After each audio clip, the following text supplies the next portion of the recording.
asphalt scraped raw against unprotected skin, the sharp metallic snap of handcuffs locking around wrists that had once carried a rifle in defense of the nation. 52-year-old decorated combat veteran Elijah Coleman had survived the deadliest roadside bombs of the Iraq War, only to meet his greatest terror on a quiet residential street in the American Midwest, at the hands of the very people sworn to protect him. This is not merely the account of one horrific injustice. It is a clear-eyed examination of unchecked power, a departmental cover-up of staggering reach, and the $6.8 million reckoning that finally forced an entire police force to its knees. The afternoon sun hung merciless over the concrete of a leafy suburb outside Cleveland, Ohio, turning the pavement into a shimmering haze of heat. Elijah Coleman, 52, a man who had already given the best of his physical self to his country, was simply trying to get home. He was a man of quiet dignity. A retired Army staff sergeant, his chest had once been weighed down by the Bronze Star and a Purple Heart. Those medals now rested in a velvet-lined mahogany box on his dresser. His daily reality was defined by the specialized hand controls of a modified Dodge Grand Caravan. 20 years earlier, an improvised explosive device outside Fallujah had driven a shockwave of shrapnel through his convoy and permanently severed his spinal cord. From the waist down, Elijah was a ghost inside his own body. He could not feel the pedals of a car. He could not feel the ground beneath his feet. He relied entirely on a custom-fitted titanium wheelchair secured in the back of the van. It was 2:17 p.m. on a Tuesday in mid-August. Elijah had just finished a grueling 2-hour physical therapy session at the local Veterans Affairs Medical Center. His shoulders ached, the same shoulders that now performed the work of his dead legs. He signaled properly and turned right onto a quiet, tree-lined residential street 3 miles from the modest home he shared with his wife, Miriam. Then the rearview mirror erupted with the blinding pulse of red and blue lights. Elijah's heart performed a familiar, anxious flutter. For any black man in America, a traffic stop carries a baseline tension. For a paralyzed black man, that tension is magnified by pure vulnerability. He pulled the van over smoothly, shut off the engine, rolled down the window, and placed both large, calloused hands clearly visible on the top of the steering wheel. He knew the protocol. He wanted this as easy and safe as possible. The officer who stepped from the cruiser was Patrolman Mitchell Hayes. 10 years on the force, thick neck, mirrored sunglasses, and a personnel file quietly thick with use-of-force complaints the police union had buried year after year. Hayes approached the driver's side with a heavy, deliberate swagger, one hand resting casually but unmistakably on the butt of his service weapon. "License, registration, and proof of insurance," he barked, offering neither greeting nor explanation. "Good afternoon, officer," Elijah answered, voice calm, deep, measured. "My wallet is in my back right pocket. Because of my condition, I'm going to have to lean forward and use my hands to lift my hip to get it. Is it okay if I move?" Hayes leaned closer. The smell of stale coffee and aggressive authority rolled off him. "I didn't ask for a life story. I asked for your license. Hand it over." Elijah swallowed the rising knot in his throat. Moving with deliberate slowness, he shifted his upper body, propped himself with his left arm, and fished the wallet free with his right. He extracted the driver's license, clearly marked with the handicap insignia, and the registration, then passed them through the window. Hayes snatched the cards, stared at them, then glared. "You rolled through the stop sign back on 4th and Maple." "I apologize if it looked that way, officer," Elijah said respectfully. "With my hand controls, I apply the brake manually here." He pointed to the lever on the steering column. "I came to a complete stop before the crosswalk." "Are you calling me a liar, boy?" Hayes's voice dropped an octave. The racial undertone hung in the sweltering air like a toxic cloud. The use of that word toward a 52-year-old combat veteran was deliberate and calculated. "No, sir. I'm just explaining how my vehicle operates." "Step out of the vehicle." Elijah froze. "Officer, I can't do that." "I said step out of the damn vehicle, now!" Hayes's hand unsnapped the retention strap on his holster. "Officer Hayes." Elijah kept his hands glued to the wheel, voice still holding the disciplined calm of the staff sergeant he had once been, even as his pulse hammered in his ears. "I am a paraplegic. I am paralyzed from the waist down." I physically cannot step out of this van. My wheelchair's in the back. If you need me out, I need you to get my chair." "Stop resisting and step out of the car!" Hayes screamed, face flushing a deep, violent crimson. It was as if the officer had detached entirely from reality, locked into a terrifying loop of absolute authority where any failure to comply instantly, even a physical impossibility, registered as criminal defiance. "I am not resisting," Elijah pleaded, voice cracking for the first time. "Look at my legs. Look at the hand controls. I literally do not have the use of my legs." Hayes did not look at the controls. He did not look at the handicap placard hanging from the rearview mirror. He saw only a black man refusing a direct order. "I'm not going to tell you again," he snarled, stepping up to the door and yanking the handle. "You're getting out of this car one way or another." The heavy door of the Dodge Caravan was ripped open with violent force. Stifling August heat rushed into the air-conditioned cabin, but Elijah felt only a cold, paralyzing dread. "Officer, please call a supervisor," he begged, hands still raised. "Look at my medical plates. I served in Iraq. I am paralyzed. I cannot walk." "I don't care about your excuses," Hayes roared. Without another word of warning, he lunged into the vehicle, bypassed Elijah's arms, and seized him by the collar of his shirt and the thick fabric of the seatbelt strap. "No, wait!" Elijah cried, grabbing the wheel to brace himself. "Stop resisting! Let go of the wheel!" With a vicious adrenaline-fueled heave, the officer ripped him backward. Because Elijah's lower body was dead weight, he had no way to brace for the fall. He could not plant his feet. He could not twist his hips. He was dragged from the driver's seat like a rag doll. His knees slammed brutally against the metal doorframe on the way out, though he felt none of the damage being done to the joints. What he felt was the devastating impact as his upper body struck the blistering, sun-baked asphalt. A sickening crack echoed down the quiet street as his right shoulder took the full force of his 200-pound frame. The breath was knocked violently from his lungs. For a moment the world went entirely white, a blinding flash of pure agony radiating from his collarbone. "Put your hands behind your back," Hayes screamed, dropping his full 230-pound bulk onto Elijah's spine. He drove a knee violently into the center of the veteran's back, pressing his face into the burning pavement. I can't breathe," Elijah gasped, coughing as rough gravel bit into his cheek. The asphalt was well over 130 degrees in the direct sunlight, actively searing the skin from the side of his face and his bare arms. "Stop moving your legs!" Hayes yelled, a command that was entirely delusional. Elijah's legs were splayed at unnatural, awkward angles, completely limp, scraping against the undercarriage of the van. "They're paralyzed," Elijah sobbed, the humiliation and physical torture finally breaking the stoic composure he had maintained for decades. "I can't feel them. You're breaking my shoulder." Across the street, a woman named Samantha Higgins had stopped dead in her tracks. She had been walking her golden retriever when she heard the shouting. A 34-year-old high school teacher, she pulled her smartphone from her pocket with trembling hands and hit record. The lens captured the entire horrific tableau.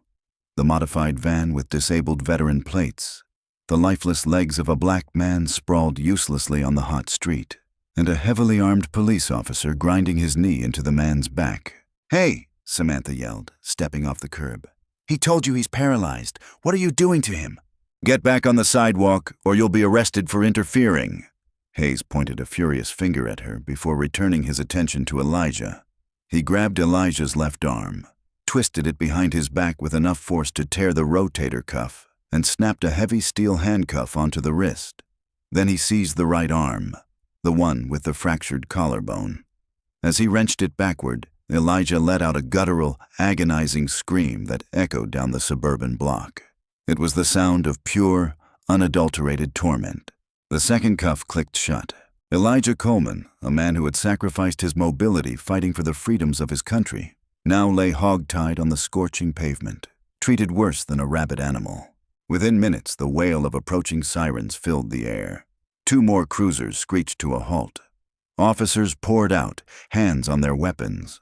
But instead of assessing the situation, instead of noticing the handicap placards or the limp, atrophied muscles of Elijah's legs, they immediately formed a perimeter protecting their fellow officer.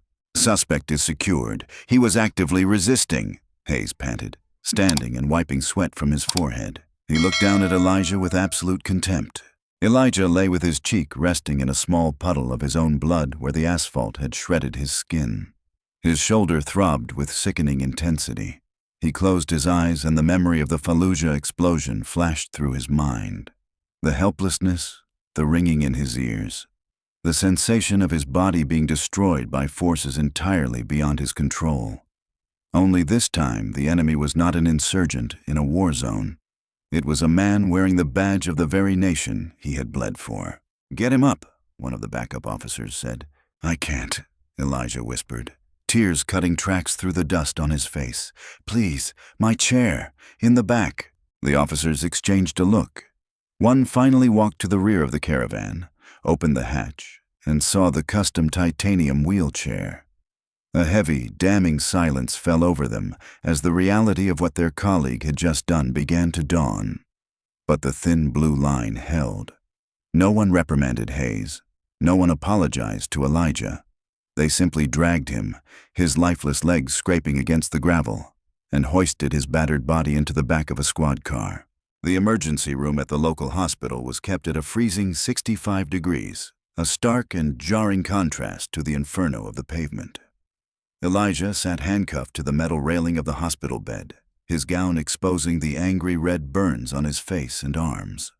X-rays confirmed a severe fracture of the right clavicle, a torn rotator cuff, and deep tissue contusions along his spine. His wife Miriam burst through the heavy double doors of the ER bay, eyes wild with panic. When she saw her husband, the strong, stoic man who had never allowed his disability to break his spirit, bruised, bleeding, and chained like a violent felon, she let out a shattered gasp. "Elijah!" she cried, running to his side, hands hovering over his battered body, afraid to touch him and cause more pain. "Oh my God, what did they do to you?"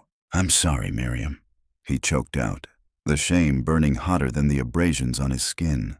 "I'm so sorry. I couldn't do anything." Standing in the corner of the room, flanked by another officer, was Captain Gregory Monroe, a polished, media-savvy bureaucrat who had spent the last 5 years shielding his department from civil rights lawsuits. Monroe stepped forward with an unconvincing mask of polite concern. "Mrs. Coleman," he said smoothly, "I know this looks upsetting, but your husband refused a lawful order to exit his vehicle and became combative. Officer Hayes used standard compliance techniques to secure the scene." Miriam whipped around, eyes blazing with a fury that made the captain take a physical step backward. "Compliance techniques? He has no legs, you monster. He has a severed spinal cord. He gave his legs for this country, and your officer dragged him out of his car like a dog. Get out! Get out of this room before I make you." Monroe tightened his jaw. "Your husband will be processed for resisting arrest and obstruction of justice once he is medically cleared." With a curt nod, he left the room. Within hours, the police department released a preliminary statement, a masterpiece of institutional gaslighting. The press release claimed that during a routine traffic stop, a suspect became uncooperative, refused multiple lawful commands, and made sudden movements, forcing the officer to deploy a physical extraction to ensure officer safety. Local news stations ran the police narrative verbatim. For a terrifying 24 hours, Elijah Coleman was painted to the city as a dangerous, unstable criminal. But Captain Monroe and Officer Hayes did not know about Samantha Higgins. Samantha had not merely filmed the encounter. She had gone home sick to her stomach and uploaded the raw, unedited 3-minute video to her social media accounts under the title, "Police Drag Paralyzed Veteran from Car." By Wednesday morning, the video had 10,000 views. By Wednesday evening, it had 2 million. The footage was indisputable, visceral, and horrifying. The audio was crystal clear. The world heard Elijah desperately explaining his paralysis. They heard Hayes's vile, aggressive dismissal. They watched, horrified, as a paralyzed man was thrown to the ground and tortured on burning pavement. The public outcry was a tidal wave. Veterans organizations mobilized.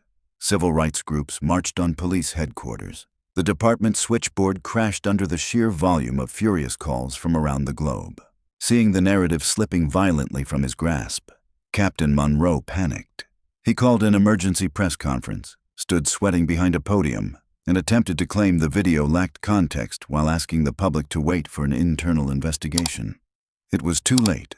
The damage was done, but the battle was only beginning. Sitting in his living room, right arm in a heavy sling, Elijah watched the press conference on television. The police were circling the wagons. They were going to try to protect Hayes. They were going to try to blame him. Miriam walked into the room holding a business card. She had spent the last 4 hours fielding calls from reporters, activists, and opportunists. One call had stood out. "Elijah," she said softly, placing her hand on his uninjured shoulder. "We have a meeting tomorrow morning. He says he's going to tear this police department down to the studs." Elijah looked at the card. It bore the name Jonathan Pierce. Jonathan Pierce was not merely a lawyer. He was an apex predator in the courtroom. Based in Chicago, he had built a career dismantling corrupt police departments and winning multi-million-dollar civil rights settlements with ruthless, calculated brilliance. He did not take cases to settle quietly. He took cases to make a public, bloody example of abusers of power. Elijah traced the embossed lettering with his thumb.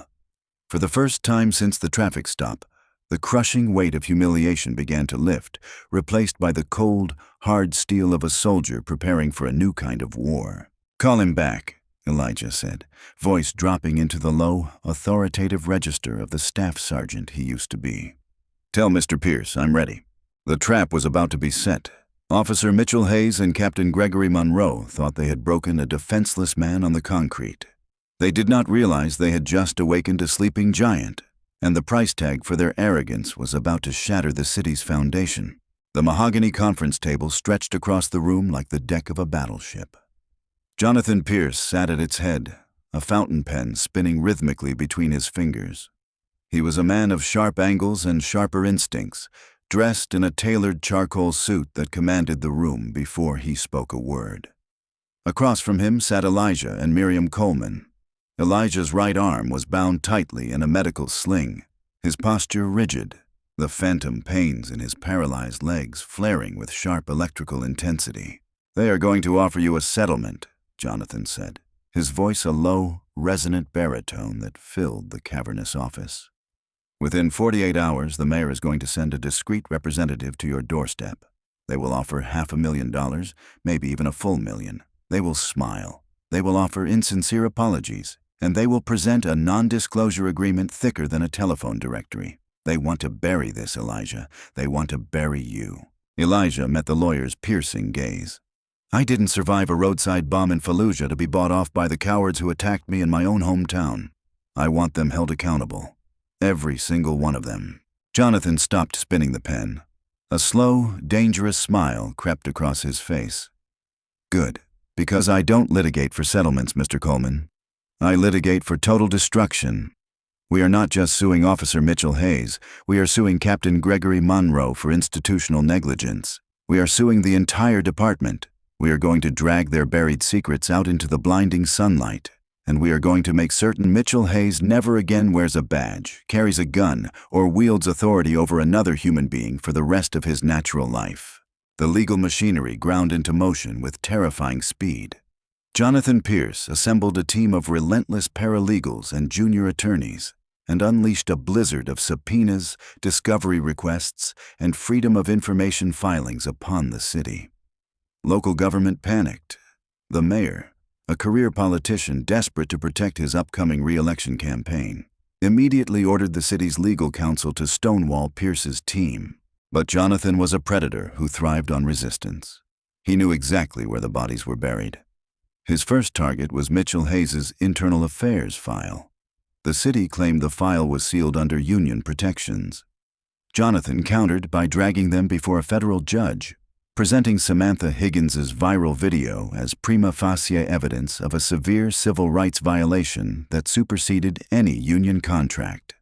The judge, visibly disgusted by the footage of the paralyzed veteran being tortured on blistering asphalt, slammed her gavel down and ordered the immediate unsealing of the records. When the heavy cardboard boxes arrived at Jonathan's Chicago office, the contents were more sickening than anyone could have anticipated.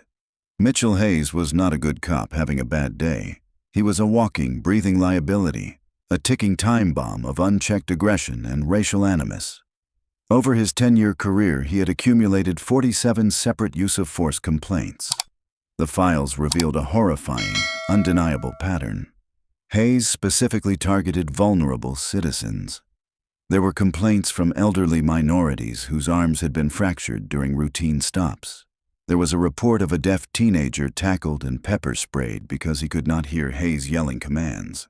And most damning of all, there were repeated complaints of Hayes using racial slurs during arrests. Every single one of those 47 complaints had been reviewed and dismissed by Captain Gregory Monroe. "Look at this," Jonathan said, tossing a thick manila folder across the table to Elijah during their next meeting. Monroe didn't just ignore the complaints. He actively falsified the disposition reports. He categorized excessive force as standard compliance protocols. He protected Hayes because Hayes was his top ticket writer. They treated the citizens of this city like a revenue stream, and Hayes was their primary enforcer. Miriam read through the documents, hands trembling with a mixture of grief and pure, unadulterated fury. "They knew," she whispered, tears welling. "They knew exactly what kind of monster he was, and they gave him a gun and put him back on the street. They let him do this to you, Elijah. And now we have the weapon to break them," Jonathan replied, eyes gleaming with cold determination. "But documentation isn't enough. Juries can be swayed by the tough job defense. We need to shatter the blue wall of silence from the inside. We need someone wearing a uniform to stand up and admit that this department is fundamentally corrupt." Finding a whistleblower within a deeply entrenched defensive police culture was notoriously difficult. Officers who testified against other officers often found their careers ruined, their backup slow to arrive when they called for help. Their lives made a living hell. But Jonathan Pierce knew the viral video had caused fractures inside the department. Not every officer agreed with what Hayes had done. His private investigator, a former federal agent named Samuel Briggs, spent weeks quietly approaching officers at off-duty bars, diners, and union meetings. He was looking for the weak link, the officer whose conscience weighed heavier than his fear of retribution. Late one rainy Thursday night, Briggs received a burner phone call. A meeting was arranged in the empty parking lot of an abandoned shopping plaza on the outskirts of the county. When Briggs arrived, a dark sedan idled in the shadows. The window rolled down, revealing the exhausted, guilt-ridden face of Officer Brian Miller. Miller was a young rookie, only 2 years out of the academy. He had been one of the backup officers who arrived the day Elijah was ripped from his van. "I can't sleep," Miller confessed, voice shaking as he gripped the steering wheel. "I close my eyes and I see that man's legs dragging across the concrete. I hear the way Hayes laughed about it in the locker room afterward." Briggs leaned against the car window. "Laughed about it?" Miller nodded, swallowing hard. "Captain Monroe ordered us to delete our dash cam footage. He said the system underwent a routine maintenance purge, but that's a lie. Monroe manually scrubbed the server to destroy the audio of what Hayes said before he pulled Mr. Coleman over." "And what did Hayes say, Brian?" Miller reached into his jacket and pulled out a small encrypted USB drive. "I didn't trust Monroe. I pulled a backup copy of the raw server data before he wiped it. It's all on here, the real body cam audio, the dispatcher logs, everything. But if you use this, my career is over. They will crucify me." "If you don't give this to me," Briggs said softly, "your soul is over. You know what the right thing to do is, son." With a trembling hand, Officer Miller handed over the flash drive. The final nail in Mitchell Hayes' coffin had just been delivered. The conference room at the federal courthouse in downtown Cleveland was suffocatingly tense. The air conditioning hummed a low, monotonous drone, the only sound in the dead silence. Mitchell Hayes sat across the long wooden table, arms crossed over his thick chest, projecting an aura of arrogant defiance. He wore a slightly ill-fitting gray suit, his police union attorney seated aggressively to his left. At the far end of the table sat Captain Gregory Monroe, sweating profusely despite the cool room, and the city's increasingly nervous legal counsel. Elijah Coleman sat silently beside Jonathan Pierce. Elijah wore his dress uniform, the crisp, dark fabric adorned with the ribbons of his service, the bronze star and purple heart catching the harsh fluorescent light. He sat tall in his titanium wheelchair, his presence an immovable, dignified monument to sacrifice. He did not break eye contact with the man who had tortured him. Jonathan Pierce adjusted his reading glasses, flipped open a thick binder, and clicked his pen. The deposition was about to begin. "State your name and badge number for the record," Jonathan began, tone deceptively mild.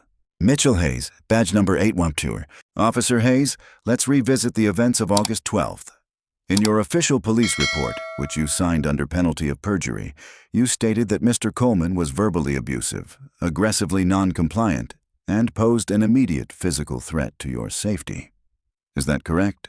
"Yes," Hayes grunted, shifting his bulk in the leather chair. He refused a direct order. In my experience, when a suspect refuses to exit a vehicle, they are either reaching for a weapon or preparing to flee. I had to make a split-second decision to control the environment. Jonathan pulled a single sheet of paper from his folder. "A split-second decision. I see.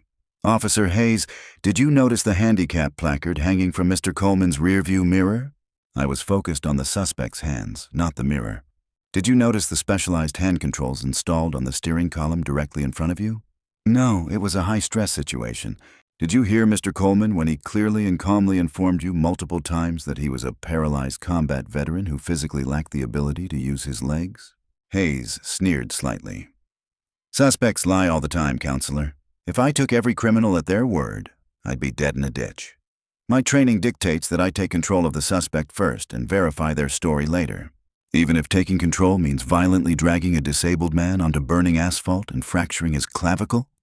Jonathan's voice rose, the mildness vanishing, replaced by a razor-sharp edge. The union attorney intervened. "Objection. Argumentative." Jonathan ignored him. "Officer Hayes, your report also claims that your body camera malfunctioned during the initial approach, and therefore no audio of your interaction prior to the physical extraction exists. Captain Monroe, you signed off on this report, correct?" Monroe cleared his throat, face pale. "Yes, our IT department confirmed a corrupted file segment due to a battery error." "A battery error?" Jonathan repeated slowly.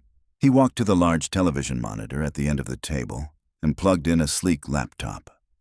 "That is fascinating, because I hold in my hand a verified, unedited backup of the server data from that exact afternoon, data that inexplicably survived your corrupted file segment." Captain Monroe's eyes widened in sheer, undisguised panic. The city attorney suddenly sat bolt upright, realizing the catastrophic danger his clients were in. "Mr. Pierce, we have not been provided this evidence in discovery." "This evidence," Jonathan snapped, slamming his hand down on the table, "was illegally suppressed by your clients in a criminal conspiracy to obstruct justice. I submitted it to the federal prosecutor this morning, but let's share it with the room, shall we?" He clicked the mouse. The screen flickered to life.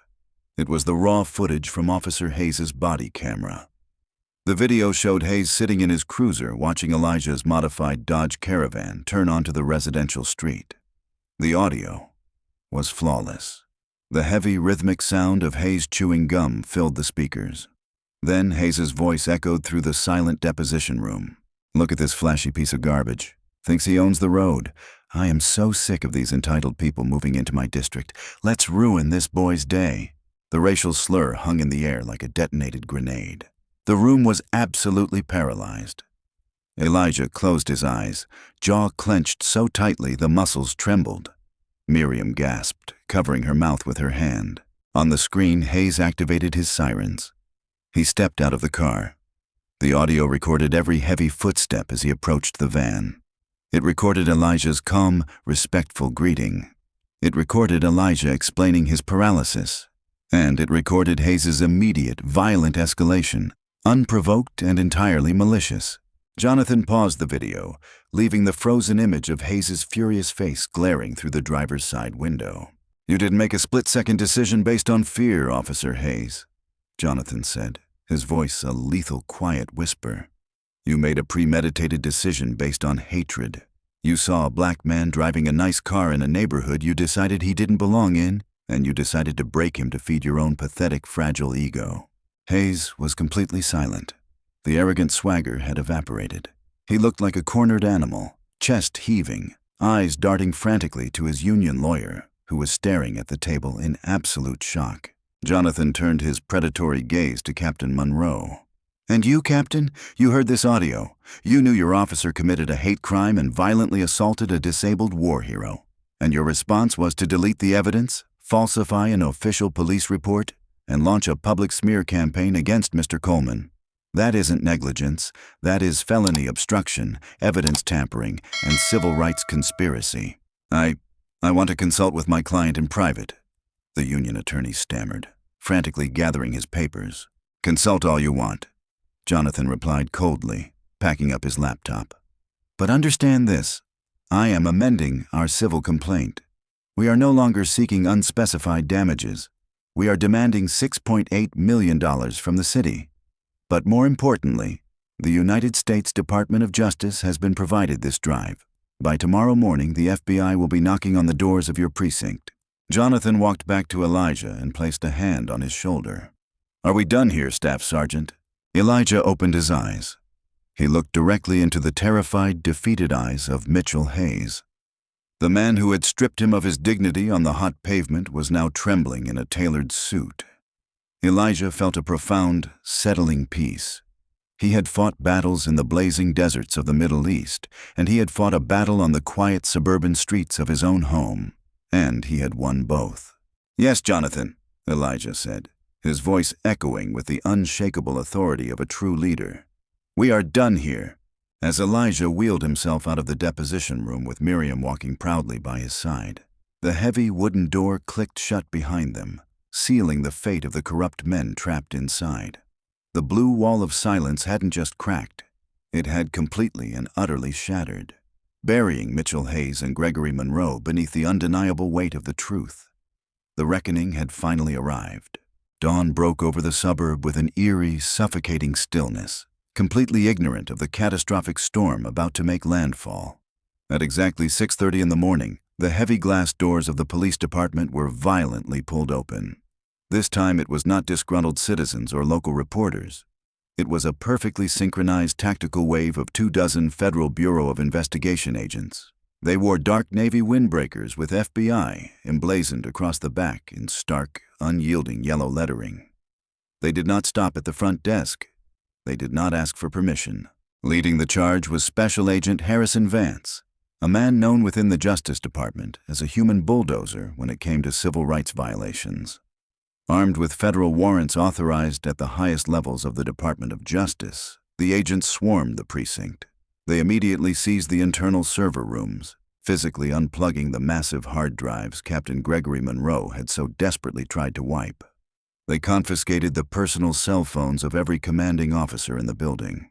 In his glass-walled office on the second floor, Captain Monroe stood frozen, a lukewarm cup of coffee slipping from his trembling fingers and shattering on the linoleum floor.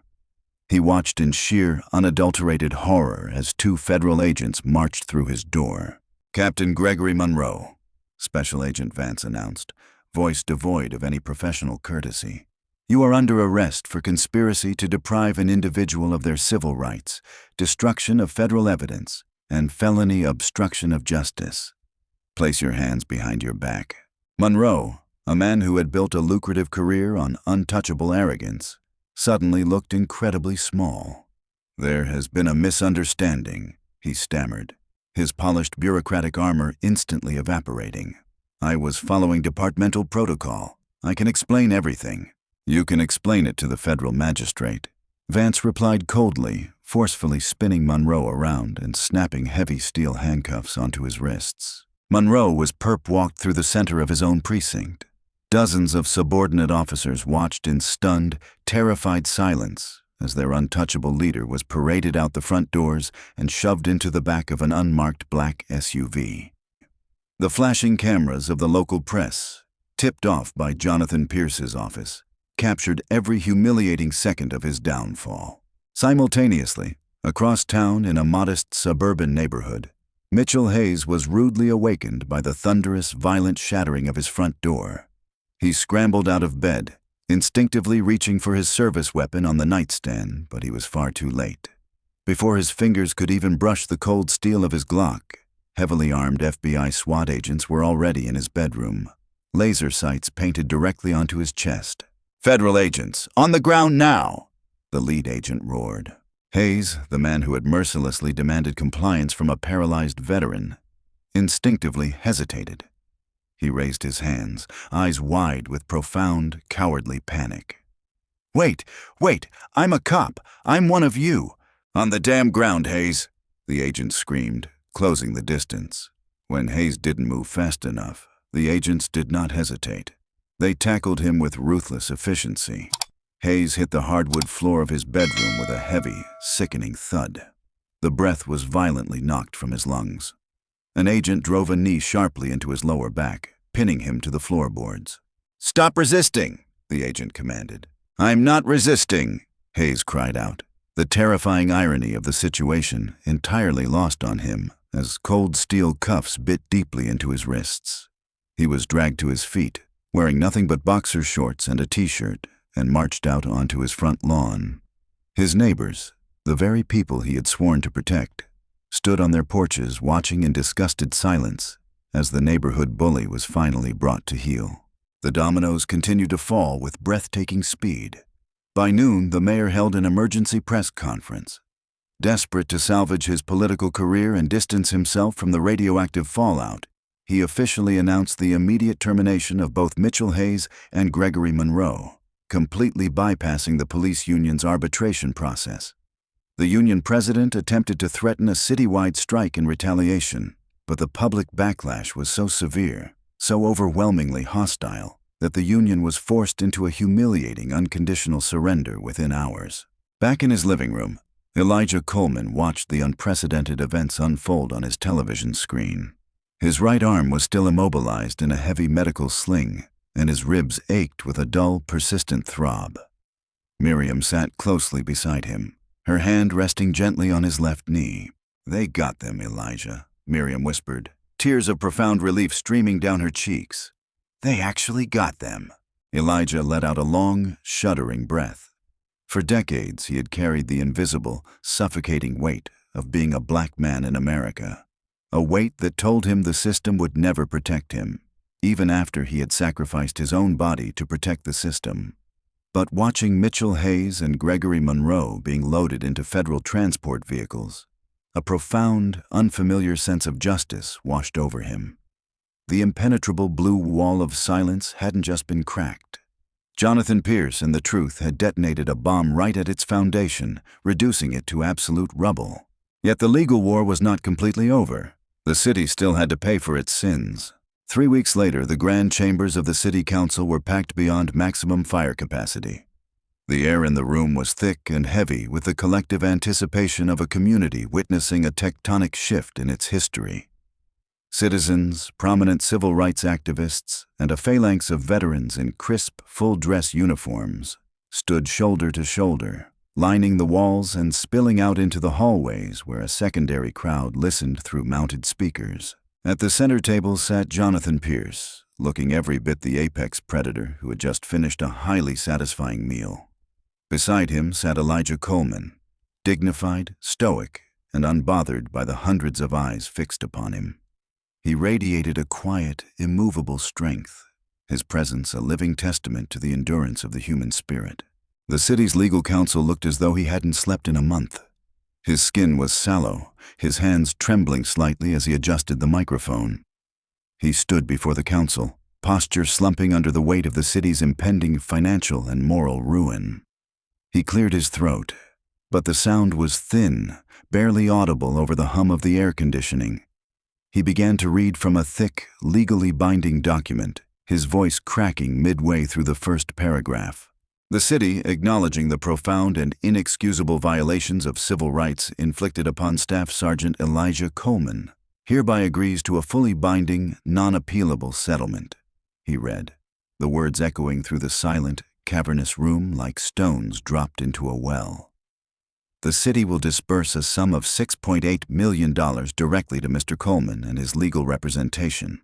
Furthermore, we accept full institutional responsibility for the actions taken by our former officers. A collective, stunned gasp rippled through the gallery. $6.8 million. It was a sum so massive, so completely devastating that it would force the city to liquidate municipal assets, sell off redundant administrative buildings, and restructure its financial budget for the next decade. It was a financial bloodletting designed to ensure no mayor, no police chief, and no officer would ever dare commit such an atrocity again. But Jonathan Pierce was not finished. He stood, buttoning his suit jacket with a sharp, deliberate movement. His eyes swept across the room, locking with each council member in turn.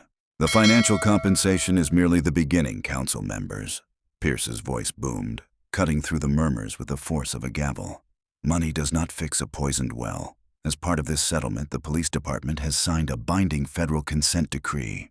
For the next 10 years, every single hiring decision, every use of force report, and every internal investigation will be subjected to mandatory, unannounced oversight by an independent federal monitor.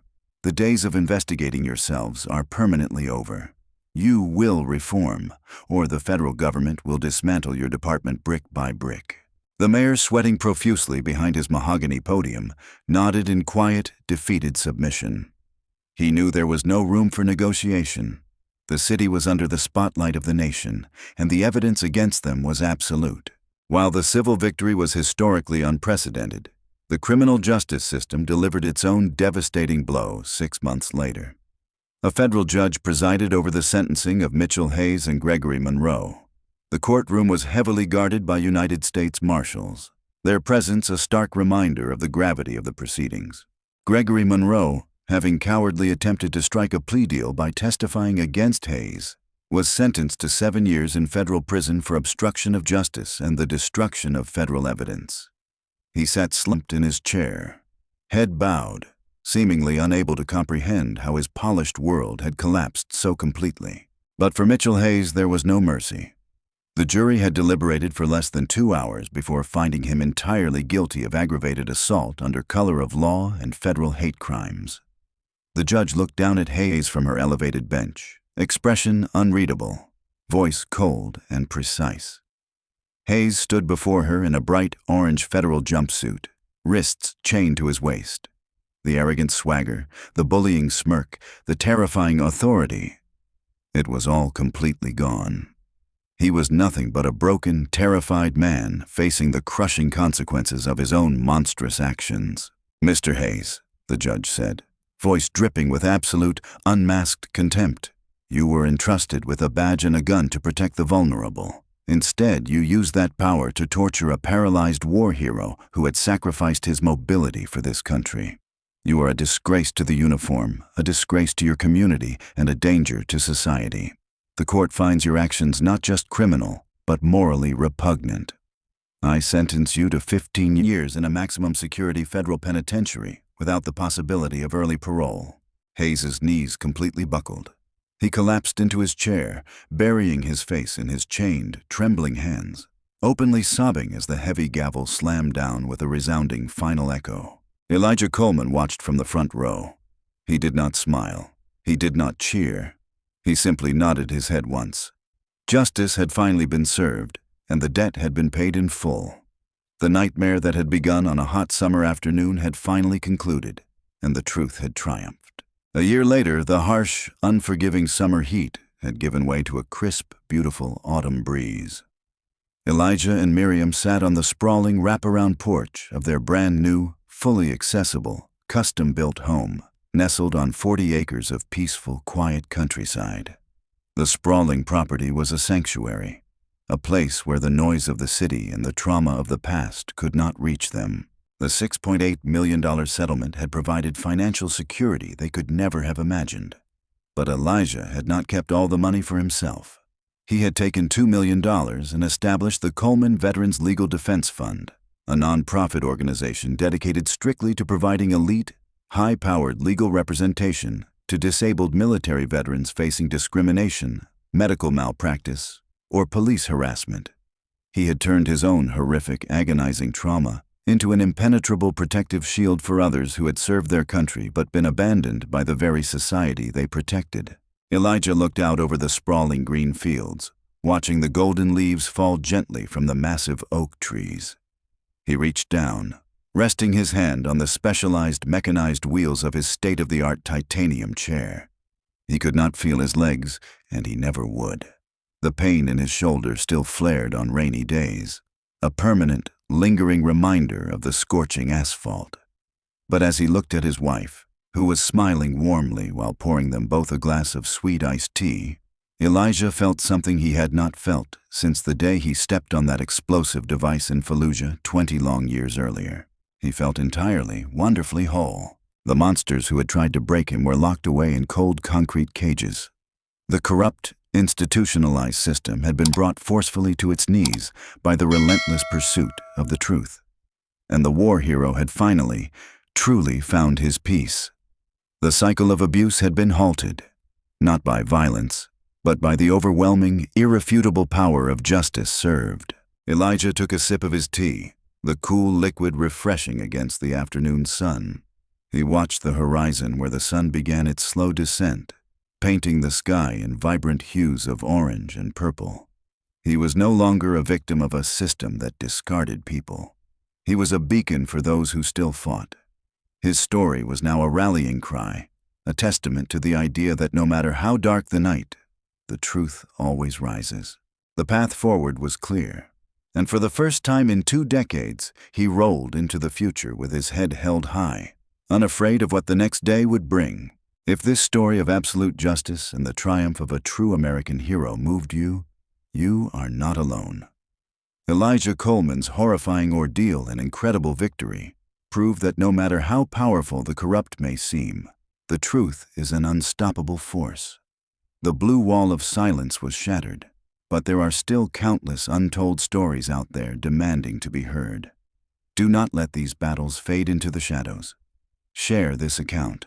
Speak the names of those who still wait for justice, and never forget that the light of truth, once kindled, cannot be extinguished.